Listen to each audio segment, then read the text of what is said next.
Welcome to 9th video section. Let us see full wave rectifier and its types. What is a full wave rectifier? Rectifiers rectify both the positive and negative half cycles of an input alternating waveform are referred as full wave rectifiers. A full wave rectifier converts both halves of cycle of an alternating wave, that is AC signal, into pulsating DC signal. When we use a half wave rectifier, a significant amount of power gets wasted as the only one half of each cycle passes through and the cycle gets blocked. Moreover, the half wave rectifier is not efficient, that is its efficiency is only 40.6% and we cannot use it for applications which we need a smooth and steady DC output. For more efficient and steady DC, we will use a full wave rectifier. Let us see classification of full wave rectifiers. A diode permits current only in one direction and blocks the current in the other. Using this concept, full wave rectification is done by using two diodes or a group of diodes. We can classify full wave rectifiers into center tap full wave rectifier and full wave bridge rectifier. Let us see center tap full wave rectifier. As in the diagram, center tap full wave rectifier consists of center tap transformer, two diodes and resistive load. Let us see center tap transformer. It is a normal transformer with one slight modification. It has an addition wire connected to the exact center of the secondary winding. This type of construction divides the AC voltage into two equal and opposite voltages, namely let positive voltage VA and negative voltage VB. The output voltage is V equal to VA plus VB. So you can clearly understand from this diagram. The circuit for construction of a center tap full wave rectifier is as in the diagram. So we use a center tap transformer, two diodes and a resistive volt for the construction. So let us see working of center tap full wave rectifier. An AC voltage is applied to the input transformer as in the diagram. During the positive half cycle of AC voltage, let terminal 1 will be positive, center tap will be at 0 potential and terminal 2 will be negative potential. This will lead to forward bias in diode D1 and cause current to flow through it. During this time, diode D2 is in reverse bias and will block current through it. During the negative half cycle of the input AC voltage, terminal 2 will become positive with relative to terminal 1 and center tap.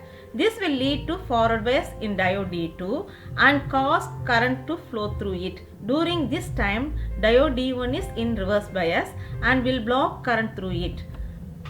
During the positive cycle, you can remember diode D1 conducts and during negative cycle diode D2 conducts. As a result, both half cycles are allowed to pass through. The average output DC voltage here is almost twice of DC output voltage of a half wave rectifier. So from the diagram you can clearly understand the direction of flow of current through the load resistance is same. So this is the output waveform.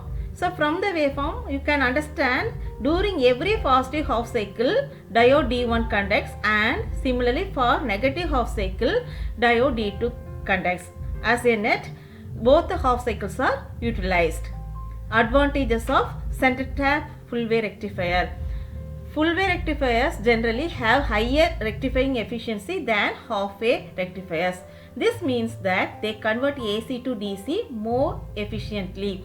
Number 2, they have low power loss because no voltage signal is wasted in the rectification process. Number 3, output voltage of center tap full wave rectifier has lower ripples than a half wave rectifier. Disadvantages. The center tap rectifier is more expensive than half wave rectifier and tends to occupy a lot of space because of the center tap transformer.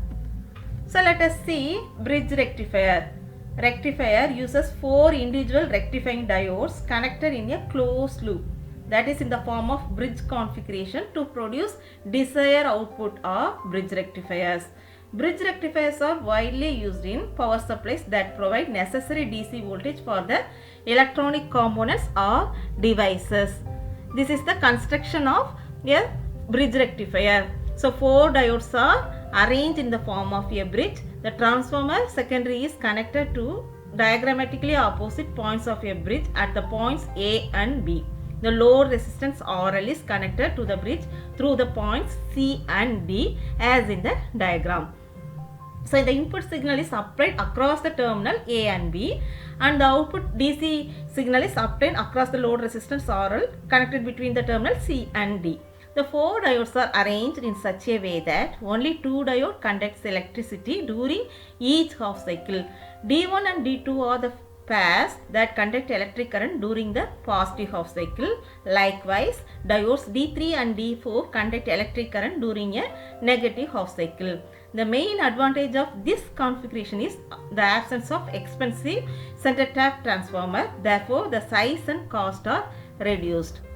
Let us see working of a bridgeway rectifier.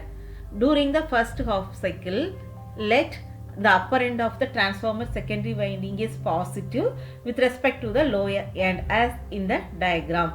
Thus, during the first half cycle, diodes D1 and D2 are forward biased and the current flows through the arm AD, enters the load resistance RL and returns back through the arm CB, thus completing the circuit. The flow of current is indicated by solid arrows in the figure, but the diodes D3 and D4 are reverse biased and the current is not allowed to flow in the arms AC and BD. During the second half cycle, now the lower end of the transformer secondary winding is positive with respect to the upper end. You can clearly understand this from the diagram. Thus, the diodes D3 and D4 becomes forward biased and current flows through the arm BD, enters the load resistance RL and returns back to the source flowing through the arm CA, thus completing the circuit. The flow of current is indicated by solid arrows in the figure. The direction of flow of current through the load resistance RL remains the same during both half cycles of the input supply voltage. From the output waveform, we can clearly understand that during positive half cycles, diodes D1 and D2 conducts, and during the negative half cycle, diodes D3 and D4 conducts. Thus, we get both the halves in the output. Advantages of bridge rectifier. No center tap is required in the transformer secondary. So, in the case of a bridge rectifier, transformer required is simpler. If stepping up or stepping down of voltage is not required, the transformer can be eliminated even. For a given power output, power transformer of smaller size can be used in the case of bridge rectifier because current in both primary and secondary windings of the supply transformer flow for entire AC cycle. Disadvantages. The circuit of a bridge rectifier is complex when compared to half-wave rectifier and center tap full-wave rectifier. Bridge rectifier use 4 diodes while half-wave rectifier and center tap full-wave rectifiers use 1 or 2 diodes. When more diodes are used, more power loss occurs.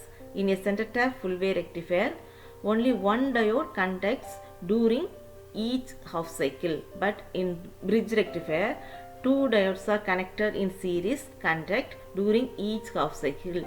Hence, voltage drop is higher in a bridge rectifier. So, let us see efficiency of half-wave rectifier and full-wave rectifier in the next section. Thank you.